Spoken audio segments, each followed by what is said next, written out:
Ray, you wrote a blog on our website today, firstdownsportspodcast.com. Link to the blog is in the description below if you want to read it, guys. But apparently Ray was sitting around in line today at an appointment. You were listening to the radio on your phone or something along those lines. And one of your favorite sports personalities brought up the idea that perhaps Antonio Brown would be a good target for the Buffalo Bills. And that the Buffalo Bills would have been one of the top landing spots for a trade of Antonio Brown. Now, our last podcast, you had a lot of negative things to say about Antonio Brown. And I know that you didn't take too well to it, but then I read your blog, and it looks like you're kind of teetering on both sides here. Why don't you walk us through what you're thinking? Well, here's the thing. So I'm listening to the radio today, and they were talking about a guy that had just been on the show from Spot Track, spottrack.com, about an article he'd written about the fact that Art Rooney, the owner of the Pittsburgh Steelers, came out and said that he finds it hard to envision Antonio Brown being with the team come training camp, Andy. I find that too. Right? And the management for the Steelers were also in this discussion. Apparently, they said he will be traded. They will not be releasing him, and trading is the only option for Antonio Brown. And this writer wrote that there was 4 places for Antonio Brown to go: the 49ers, the Bills, the Jets, and the Cardinals. Okay. And the second he said Bills, I freaked out a little bit. You know, we've had some conversations. I don't like this player right now.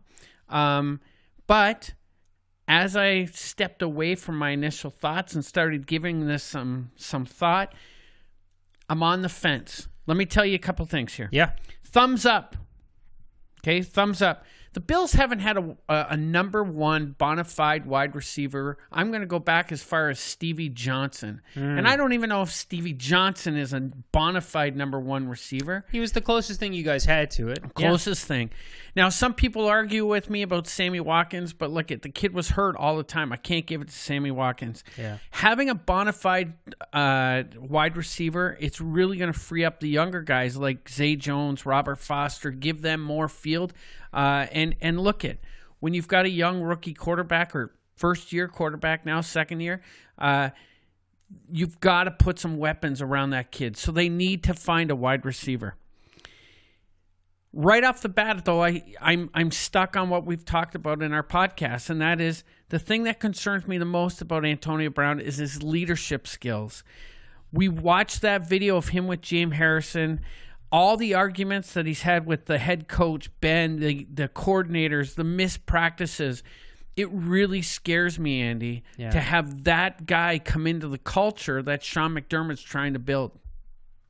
Right? So that's a concern for me. Yeah.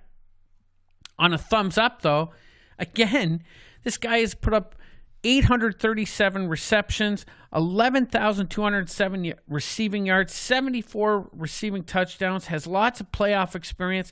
He's 30 years old, but the Bills need that experience. They need that guy to come in with that kind of experience. It's really going to help the development of Josh Allen as well as the rest of the offense. And look, at the Bills have the money. They need to go out and find this guy. My other thumbs down is what's it going to cost to get him. The Bills have 10 picks this year, and they're going to use a 1, possibly 2 picks out of the draft trying to find that number one receiver. Yeah. But now they can use those in some other direction because they'd have their wide receiver wrapped up, right? Sure. They've got the 9th pick in the draft. Is it too much to give up the 9th pick for Antonio Brown? I don't think so. But I don't know. But that's where I'm really stuck right now. Okay. You know, when you make reference to Antonio Brown's leadership, I don't think that's the right word, really, because he's known as one of the biggest leaders in the league, the hardest workers out there. If you look at what's going on in the Pittsburgh Steelers, I mean, listen, let me backtrack. Wide receivers are divas. The best ones are all divas. Right. You know, we're not sitting here giving Julio Jones a hard time because he was holding out in training camp because he just signed a new contract and thought he was worth more money. Right. I mean, nobody would call Julio Jones a bad guy or question his leadership or character, but that all happened. And wide receivers, they're a different breed. If you listen to the Tomahawk podcast, Andrew Hawkins knows all these guys well. He'll say, listen, and he's a wide receiver, and he openly admits we're different. Yeah. Right? So to me, OBJ. Well, he might take it a little too far, but Antonio Brown, look, there's no bigger diva on the Pittsburgh Steelers than their quarterback. Yeah. Okay? And then you look at how management handled Le'Veon Bell, and then you see the team vote Juju Smith-Schuster as the team MVP and everything. Yeah. And just things are not going well for Antonio Brown. Yeah, he's a me guy, and that's a term you like to use, but wide receivers are me guys. They're divas, and the best ones are. So I think you can look past that. I think the guy does need a change of scenery, and I think Buffalo would be an interesting place for him to join. Now, you're right. What's it going to cost? Your GM, Brandon Beane, what did you guys give up for Kelvin Benjamin? A 3rd-round draft pick. That's not bad. You're going to have to give a lot more for Antonio Brown, because I think there is going to be a market for Antonio Brown. Here's my only question about that.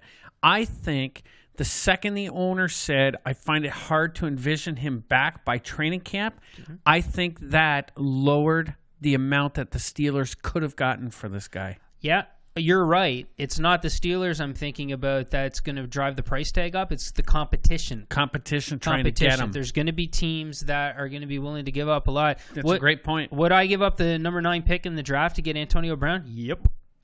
But it's gonna cost more than that.